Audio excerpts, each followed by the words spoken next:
वर्तमान में सांसद सम्मानीय बहन गोमती साय जी, हमारे राज्यसभा में मेरे साथी रहे और मेरे वरिष्ठ सहयोगी श्री रणविजय सिंह जुदेव जी, वर्तमान में सांसद हमारे सम्मानीय बहन सुनील गुप्ता जी, जिला के अध्यक्ष श्री रामकिशन सिंह जी, जिला के प्रभारी श्री भरत सिंह जी, श्री हरपाल सिंह भामरा जी, यहां सम्मानित मंच और इतनी बड़ी संख्या में एकत्र आए अपने इस क्षेत्र के देवी और सज्जनों और मेरे युवा साथी, मीडिया के मेरे साथी, प्रिंट मीडिया और इलेक्ट्रॉनिक मीडिया के मेरे साथी, सबसे पहले तो आप सबको जय जोहार, जय जोहार। मेरे साथ आप बोलिए, छत्तीसगढ़ महतारी की, छत्तीसगढ़ महतारी की, छत्तीसगढ़ महतारी की। मैं जब आज यहां आया हूं तो सबसे पहले श्याम मंदिर को नमन करता हुआ अपनी बात को प्रारंभ करता हूं और साथ ही साथ शहीद वीर नारायण सिंह जी को भी याद करता हूं, जिन्होंने 1857 की क्रांति में अपना योगदान किया था और उनको याद करते हुए इस पावन भूमि को नमन करते हुए अपनी बात शुरू करता हूं। आज ये चुनाव की बेला है। आप सब लोगों ने 17 तारीख को अपने भविष्य का फैसला करना है। आप सब लोगों ने इस क्षेत्र का, पत्थलगांव का किस प्रकार से विकास हो सकता है, इसकी आपने चिंता, चर्चा करके आपने निर्णय लेना है। मैं एक बात आपको जरूर बताना चाहता हूं, यहां हमारे विरुद्ध में कांग्रेस पार्टी के प्रत्याशी कैंडिडेट हैं और हमारी सांसद गोमती बहन ये आपकी प्रत्याशी है। हमें ये समझना होगा और एक बात छत्तीसगढ़ के हमारे भाई बहन समझ ले कि आपका विकास तब हुआ है जब भारतीय जनता पार्टी की सरकार आई है और आपका नुकसान तब हुआ है जब कांग्रेस पार्टी की सरकार रही है। इस बात को आप समझ लीजिए। मैं यहां खुले मैदान में कांग्रेस पार्टी को और उनके प्रत्याशियों को चैलेंज करता हूं, एक भी पत्थलगांव में विकास की एक ईंट लगाई हो तो कांग्रेस पार्टी के विधायक बताएं, एक भी। अगर किसी ने विकास किया, अगर किसी ने आपके हित की रक्षा की, अगर आपको कोई तरक्की, विकास के साथ जोड़ने का प्रयास किया तो वो भारतीय जनता पार्टी की सरकारों ने किया। मैं यहां यह भी कहना चाहता हूं, कांग्रेस पार्टी का मतलब है लूट, कांग्रेस पार्टी का मतलब है भ्रष्टाचार, कांग्रेस पार्टी का मतलब है अत्याचार, कांग्रेस पार्टी का मतलब है धोखा, कांग्रेस पार्टी का मतलब है अनाचार, कांग्रेस पार्टी का मतलब है करप्शन, कांग्रेस पार्टी का मतलब है विनाशकारी नीति और कांग्रेस पार्टी का मतलब है परिवारवाद, वंशवाद। यह कांग्रेस की पहचान है। जहां कांग्रेस होगी वहीं भ्रष्टाचार होगा। ये एक ही सिक्के के दो पहलू हैं। बोलो, मैं ठीक बोल रहा हूं कि नहीं बोल रहा हूं? बोलो, ठीक बोल रहा हूं कि नहीं बोल रहा हूं? पीछे से आवाज आनी चाहिए, ठीक बोल रहा हूं कि नहीं बोल रहा हूं? और जब भारतीय जनता पार्टी की बात बोलता हूं तो भारतीय जनता पार्टी का मतलब है विकास, भारतीय जनता पार्टी का मतलब है तरक्की, भारतीय जनता पार्टी का मतलब है लोगों की सरकार, भारतीय जनता पार्टी का मतलब है कार्यकर्ताओं के सम्मान के साथ इलाके के विकास के लिए, समाज सेवा के लिए जुट जाना, यह उसका मतलब है। भारतीय जनता पार्टी का मतलब है लोगों के हितों में काम करना। भारतीय जनता पार्टी का मतलब है विकास को आगे बढ़ाना। अब मैंने आपको बताया, दो तरफ खड़े हैं, एक तरफ विकास के लिए बीजेपी और एक तरफ भ्रष्टाचार और विनाशकारी नीतियों के साथ कांग्रेस। एक तरफ भारतीय जनता पार्टी आपकी चिंता करती है और एक तरफ कांग्रेस पार्टी अपने हितों की और भ्रष्टाचार की चिंता करती है, लूट की चिंता करती है। और मैं कहने के लिए नहीं कह रहा हूं, आप सबको मालूम है ना कि पनडुब्बी घोटाला कांग्रेस पार्टी के टाइम पर हुआ था, मालूम है ना? मालूम है? क्या आपको मालूम है कि उसी तरीके से हेलीकॉप्टर खरीद का घोटाला कांग्रेस के टाइम पर हुआ था? क्या आपको मालूम है ना कि कोयला घोटाला कांग्रेस के टाइम पर हुआ था? आपके ध्यान में है ना कि कॉमनवेल्थ गेम्स का घोटाला कांग्रेस के टाइम में हुआ था? आपको याद है ना कि मनरेगा में भी घोटाला कांग्रेस के समय में हुआ था? अब आपको और याद दिलाता हूं, ये 5 साल भूपेश बघेल का, भूपेश बघेल के सरकार में एक बात की गारंटी थी। किस बात की गारंटी थी? वो थी लूट की गारंटी, भ्रष्टाचार की गारंटी। भूपेश बघेल की सरकार में लूट की गारंटी थी, धोखा की गारंटी थी, भ्रष्टाचार की गारंटी थी। और कहने के लिए नहीं कह रहा हूं, आप बताइए शराब घोटाला हुआ कि नहीं हुआ? शराब घोटाला हुआ कि नहीं हुआ? मालूम है कितने का हुआ? 2161 करोड़ रुपया। छोटा काम नहीं करते, 2661 करोड़ रुपया का वो घोटाला। उसी तरीके से चावल घोटाला हुआ कि नहीं हुआ? चावल घोटाला हुआ कि नहीं? चावल घोटाला में 5000 करोड़ रुपए का घोटाला हुआ। उसी तरीके से कोयला घोटाला हुआ, 540 करोड़ रुपए का घोटाला हुआ। उसी तरीके से गोठान घोटाला हुआ कि नहीं हुआ? हुआ कि नहीं हुआ? मालूम है कितने का? 1300 करोड़ रुपए का। आप बताइए डीएमएफ घोटाला हुआ कि नहीं हुआ? 234 करोड़ रुपए का। टीचर्स के ट्रांसफर का घोटाला हुआ कि नहीं हुआ? उसी तरीके से आप बताइए, ये भूपेश बघेल की OSD, officer on special duty, क्या घर से पैसे मिले थे कि नहीं मिले थे? जेल में है कि नहीं है? 1.5 साल से जेल में है भूपेश बघेल की ओएसडी। आप बताइए 5 साल में क्या क्या हुआ? ये घोटाले पे घोटाला हुआ कि नहीं हुआ? और तो और छोड़िए, गोठान घोटाला हुआ, सब तरीके का घोटाला हुआ। कभी आपने सुना था कि गोबर का भी घोटाला हुआ? भूपेश बघेल ने गोबर का भी घोटाला कर दिया, गोबर का भी घोटाला। बोलो ऐसी सरकार को रहने देना है क्या? मैं सुनना चाहता हूं, ऐसी सरकार को रहने देना है क्या? पीछे से जरा जोर से बोलिए, रहने देना है क्या? ये घोटालों की सरकार, अभी अभी महादेव ऐप, इन्होंने महादेव को भी नहीं छोड़ा।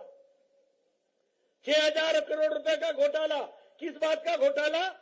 सत्ता में आने के लिए सट्टे का घोटाला, यानी सट्टेबाज भी हो गए। कोयला की तस्करी तो हो रही थी और घोटाले हो रहे थे, अब सट्टे में भी घोटाला हुआ। कितने का हुआ? 508 करोड़ रुपए का घोटाला। और जानते हैं वो असीम दास क्या बोलता है ईडी में? कि ये मैं पैसा दुबई से लेकर के भूपेश बघेल को देने आया था, उसने छत्तीसगढ़ के चुनाव के लिए मंगवाए थे। बोलिए ऐसी सरकार को आने देना क्या? आने देना क्या? मित्रों, ये घोटालों की सरकार, ये लूट की सरकार और धोखों की सरकार। अब धोखे की बात बताऊं आपको। आपसे कहा था कि नहीं कहा था कि बिजली का बिल माफ करेंगे? कहा था कि नहीं कहा था? मैंने कहा था, हुआ? आप बताइए, कहा था नहीं नौजवान कि तुमको बेरोजगारी का भत्ता मिलेगा, बोला था कि नहीं बोला था? बोलो नौजवान, बताया था कि नहीं बताया था? मिल गया? मिला? आप बताइए, इन्होंने कहा था कि नहीं कि 50,000 आदिवासी अनुसूचित जनजाति के टीचर लगाएंगे? लगे क्या? कोई तुम्हारे गांव से लगा टीचर? कोई लगा? कोई लगा? ये झूठ और धोखे की सरकार। उसी तरीके से बहन बताइएगा, फ्री गैस सिलेंडर मिला? 4 गैस सिलेंडर मिलना था साल का, मिला? गैस का सिलेंडर मिला? 4 गैस का सिलेंडर देंगे। और बहनों को क्या कहा था? 500 रुपया प्रति माह रुपया देंगे। मिला? मिला आपको? तो ये धोखेबाज सरकार है कि नहीं है? झूठी सरकार है कि नहीं है? लूट की सरकार है कि नहीं है? ये लूट की सरकार है। और दूसरी ओर आप बताइए, मोदी जी के नेतृत्व में देश आगे बढ़ रहा है कि नहीं बढ़ रहा है? देश आगे बढ़ रहा है कि नहीं बढ़ रहा है? आप बताइए, हम आज 5वें नंबर की अर्थव्यवस्था हो गए कि नहीं हो गए? और 2024 में फिर से आप मोदी जी को प्रधानमंत्री बनाएंगे और 2027-28 में भारत तीसरे नंबर की अर्थव्यवस्था बन जाएगा। तीसरे नंबर की अर्थव्यवस्था बन जाएगा। यह है भारत। आप बताइए, हमारे समय में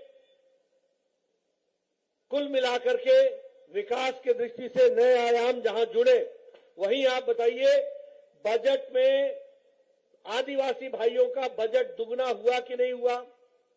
हमारे समय में हुआ कि नहीं हुआ? मोदी जी ने दुगना पैसा दिया कि नहीं दिया? दुगना पैसा पहुंचाया है। और ट्राइबल के कंपोनेंट का, ये गोमती साय है ना, ये दिल्ली में लड़ती रही है अपने हकों के लिए, और आज ट्राइबल कंपोनेंट, अनुसूचित जनजाति का ट्राइबल कंपोनेंट 3 गुना मोदी जी ने बढ़ा दिया, 3 गुना बढ़ा दिया। और एकलव्य स्कूल का बजट 22 गुना बढ़ाया है।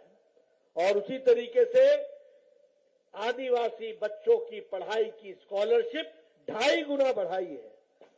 और उसी तरीके से स्कॉलरशिप ट्राइबल स्टूडेंट्स का 2.5 गुना बढ़ाया गया है। अब मेरे को एक बात और बतानी है। एक तरफ तो प्रधानमंत्री जी हैं, जो प्रधानमंत्री गरीब कल्याण अन्न योजना का 80 करोड़ की जनता को 5 किलो गेहूं या 5 किलो चावल, 1 किलो दाल भेज रहे हैं। और यहां भूपेश बघेल उसको रोक रहा है। ठीक बोल रहा हूं मैं ठीक बोल रहा हूं? उसको रोक रहा है, आप तक पहुंचने नहीं दे रहा है। बताइए, उसको हटाएंगे कि नहीं हटाएंगे? उनको हटाइए और मोदी जी का अन्न सीधा आप तक पहुंचे, इसकी व्यवस्था कीजिए। इसके लिए आप काम में जुटिए। उज्ज्वला योजना में प्रधानमंत्री जी ने जहां देश में 9 करोड़ 60 लाख गैस का सिलेंडर दिया है, वहीं 35 लाख का सिलेंडर, 35 लाख लोगों को छत्तीसगढ़ में मोदी जी ने सिलेंडर दिया। और साथ में 300 रुपए, 200 रुपए राखी पर छूट दी थी और 100 रुपए सब्सिडी पर छूट दी है उज्ज्वला बहनों को। यह भी आपको याद रखना चाहिए।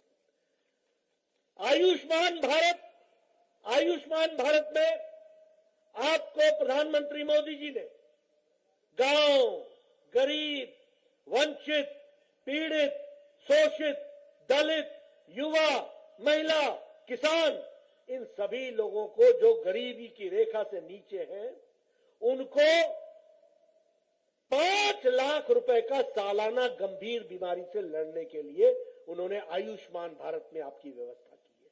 5 लाख रुपए। और अब आप गोमती साय जी को जिताएंगे, हमारी सरकार बनाएंगे, अब 10 लाख रुपए प्रति साल मोदी जी आपको भेजने वाले हैं। यह भी आपको याद रखना चाहिए। उसी तरीके से प्रधानमंत्री आवास योजना, मैं प्रधानमंत्री आवास योजना के बारे में बताना चाहता हूं कि प्रधानमंत्री आवास योजना में हम लोगों ने तय किया है कि पहली कैबिनेट में 18 लाख मकान हम सैंक्शन करके देंगे और 18 लाख पक्के मकान बनेंगे, जिसमें रसोई घर भी होगा, जिसमें शौचालय भी होगा, जिसमें गैस का सिलेंडर भी होगा, जिसमें आंगन भी होगा। कितने? 18 लाख हम मकान बनाएंगे। लेकिन आपको ये भी बता दें कि मोदी जी ने आवास योजना का पैसा भेजा था, इस भूपेश बघेल ने 12 लाख मकान नहीं बनने दिए और पैसा वापस हुआ यहां पर नहीं लगा। ऐसी सरकार को रहने दोगे क्या? इसको भेजोगे ना? इसकी छुट्टी करोगे ना? मैं इधर से सुनना चाहता हूं, छुट्टी करोगे ना? आपका हक का पैसा मोदी जी ने भेजा। 12 लाख मकान बनने थे, 12 लाख मकान बनने से वंचित रह गए। ये क्या प्रदेश है? गरीबों का अपने लिए लूट और दूसरों को तकलीफ। ये क्या तरीका है? अब हम लोगों ने तय किया है, प्रधानमंत्री कृषक उन्नति योजना में प्रति एकड़ 21 क्विंटल 3200 रुपए में हमारी सरकार खरीदी करेगी धान की। ये भी हम आपको बता देते हैं। और बारदाना अलग से, बोरे का इंतजाम अलग से कर सुनिश्चित होगा। उसी तरीके से महतारी वंदन योजना में हर विवाहित महिला को साल का 12,000 रुपए हमारी सरकार देगी। 12,000 रुपए। उसी तरीके से तेंदुपत्ता के लिए कलेक्शन के लिए प्रति मानक बोरा को 5,500 रुपए दिया जाएगा और इकट्ठा करने वाले को 4,500 रुपए का बोनस दिया जाएगा। और साथ ही साथ चरण पादुका, गरीब लोगों के लिए, आदिवासी भाइयों के लिए चरण पादुका की योजना फिर से शुरू की जाएगी। ये कार्यक्रम भी होगा। 1 लाख, सुन लो मेरे नौजवान भाइयों, 1 लाख सरकारी नौकरी चरणबद्ध तरीके से 5 साल में लगाई जाएगी और आप नौजवानों को लगाया जाएगा, इसकी व्यवस्था होगी। उसी तरीके से हमारे एग्रीकल्चर में भूमिहीन किसान जो है, जिनके पास भूमि नहीं है और वो किसान है, उनको साल का 10,000 रुपए हमारी सरकार देगी। ये भी हम व्यवस्था करेंगे। और उसी तरीके से बीपीएल, बिलो पॉवर्टी लाइन, गरीबी की रेखा से नीचे रहने वाली बालिकाओं को 1.5 लाख रुपए का आश्वासन प्रमाण पत्र दिया जाएगा, जो उसके नाम पर खाते में जमा होगा और वो उसको मिलेगा। ये भी आपको। और हम आपको 500 रुपए में गैस का सिलेंडर देंगे। ये हम व्यवस्था करने वाले हैं। और आप जानते हैं, बीजेपी जो कहती है वो करती है और कांग्रेस जो कहती है वो धोखा देती है। ये भी आपको समझ लेना चाहिए। इसलिए मैं अब यहां पर आया हूं पत्थलगांव में, तो मैं आपको बताना चाहता हूं, हमारे रणविजय जी लंबे समय राज्यसभा के सदस्य रहे, पार्लियामेंट, ये जानते हैं। जसपुर को स्वास्थ्य के लिए पिछले 7 सालों में 236 करोड़ रुपए दिया गया स्वास्थ्य के लिए, हेल्थ के लिए। एकलव्य मॉडल स्कूल पत्थलगांव में, उसको भी हम लोगों ने स्थापित किया। और उसी तरीके से भारत माला प्रोजेक्ट में 4 लेन रोड बना करके पत्थलगांव से शांख तक उसका काम भी किया गया। ये भी हमको ध्यान में है।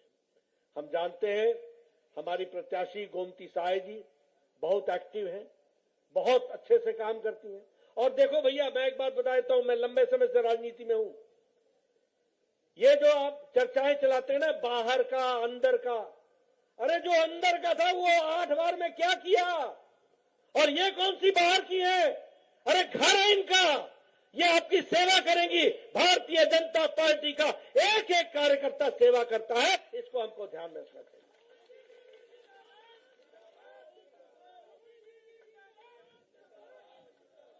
और मैं बता दूं, ऐसे सांसद के रूप में आपने जो कांसाबेल क्षेत्र में जो सड़क के निर्माण किए हैं, उसकी बहुत बड़ी भूमिका है।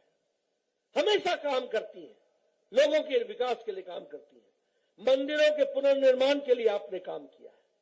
और इसलिए मैं आप सबसे एक निवेदन करने आया हूं। उधर लूट है, भ्रष्टाचार है, अनाचार है, अत्याचार है, इधर तरक्की है, विकास है, आपका हित है, आपके लिए काम करने की ललक है, आपको आगे बढ़ाने की हमारी इच्छा है। इसके लिए हम काम कर रहे हैं। और इसलिए मैं पूरा विश्वास रखता हूं कि आप 17 तारीख को यहां से कमल खिलाएंगे, बीजेपी को जिताएंगे और अपने हक की चिंता करके विकास में अपना योगदान करेंगे। यही मुझे कहना है। बोलिए, कमल खिलेगा ना? बताइए, कमल खिलेगा ना? कमल खिलेगा ना? बहुत बहुत धन्यवाद, बहुत बहुत धन्यवाद।